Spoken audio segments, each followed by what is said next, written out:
प्रणाम मित्रों।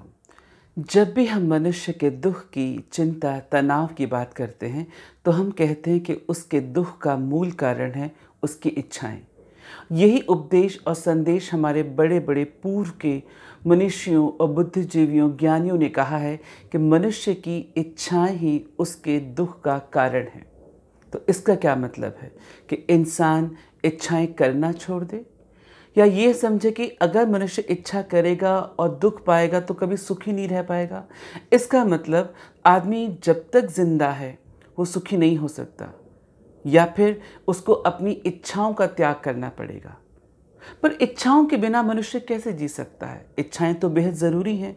फिर वह बचपन में पढ़ाई लिखाई की इच्छा हो, मित्रता की इच्छाएं हो, जॉब की इच्छा हो, किसी प्रेमी प्रेमिका की इच्छा हो, करियर की, गाड़ी बंगले, किसी भी चीज़ की इच्छा हो। इच्छा तो मनुष्य के साथ हमेशा रहती है, मृत्यु के समय तक रहती है। तो इसका मतलब तो ये बात साफ है कि जब तक इच्छाएं हैं आदमी सुखी नहीं रह सकता। तो फिर हम ऐसा क्या करें? इच्छाओं को हम छोड़ नहीं सकते और सुखी भी हम रहना चाहते हैं। तो क्या इच्छा करना गलत है? नहीं, इच्छा करना गलत नहीं है। इच्छाओं के कारागृह में रहना, यानी हमेशा इच्छाओं के बारे में सोचते रहना, यह गलत है। मनुष्य यदि इच्छा नहीं करेगा, सपने नहीं देखेगा, कोई उद्देश्य नहीं बनाएगा तो सफल कैसे होगा? कोई आविष्कार कैसे होगा? क्योंकि कहीं ना कहीं सफलता के पीछे, उद्देश्य पूर्ति के पीछे, या किसी बहुत बड़ी उपलब्धि, कामयाबी के पीछे उसकी इच्छा होती है, एक मंशा होती है, एक सपना होता है। तो कहीं ना कहीं मनुष्य बिना सपने के, बिना इच्छाओं के नहीं रह सकता।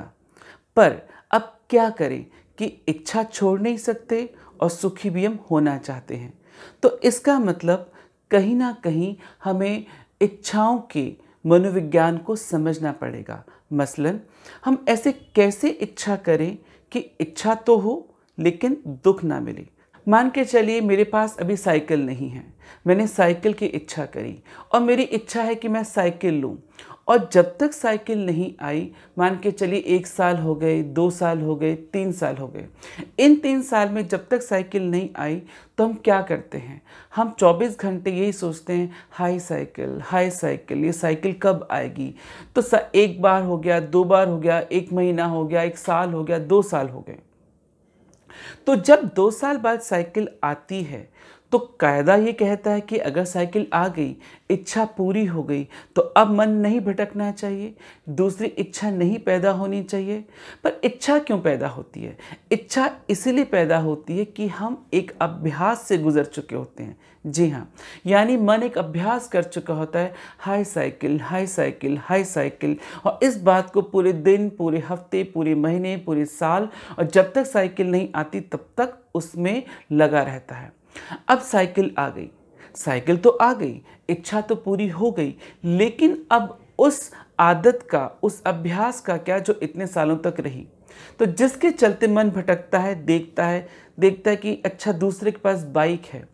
तो क्योंकि हम उस आदत को नहीं फेंक सकते, हम उस आदत से नहीं हट सकते जो हमने 3 साल, 2 साल या जितने भी साल उसको ढोआ है, तो अब मन बाइक पर जाता है। सिमिलरली बाइक को लेने में मान के चलिए उसको दोबारा 1 साल या 2 साल लगते हैं।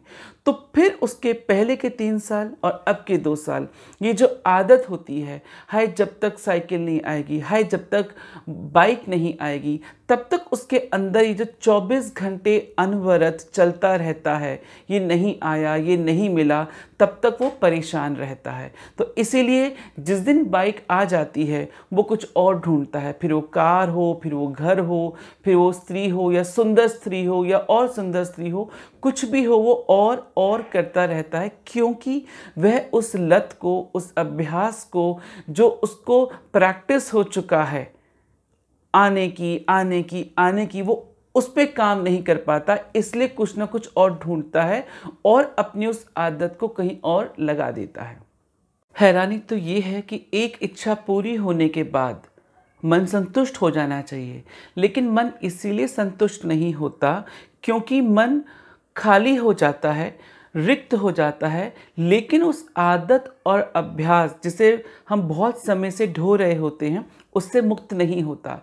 इसीलिए मन फिर कुछ नया ढूंढने लगता है। वो तलाशता है, इस खालीपन को कैसे भरूं, इस खालीपन को कैसे भरूं, इस खालीपन को कैसे भरूं।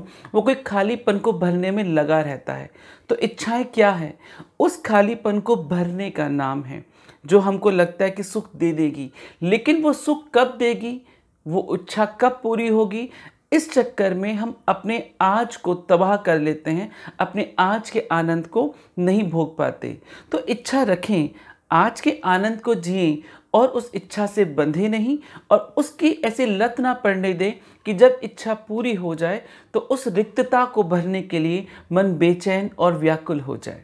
मन की इस अवस्था को हम समझ जाएं, इस रिक्तता को और उस अभ्यास को जिसको मन प्रैक्टिस कर लेता है, तो हम इस रिक्तता को भर पाएंगे या इस रिक्तता को समझ पाएंगे और इच्छा के बंधन से मुक्त हो पाएंगे।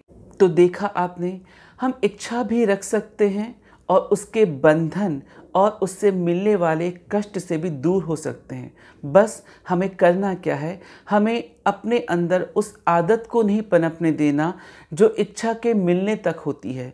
यानी कि जब तक हमें इच्छा पूरी नहीं हुई, हमें ऐसा नहीं हम बेचैन रहे, हम पल पल का आनंद ले, जो वर्तमान में हो रहा है उसको भी जिए, उसका आनंद ले और अपने उद्देश्य या अपनी इच्छा के प्रति प्रयासरत रहें। लेकिन ऐसा ना हो कि 24 घंटे हम एक प्रण कर लें कि जब तक इच्छा पूरी नहीं होगी हम सुखी नहीं रहेंगे।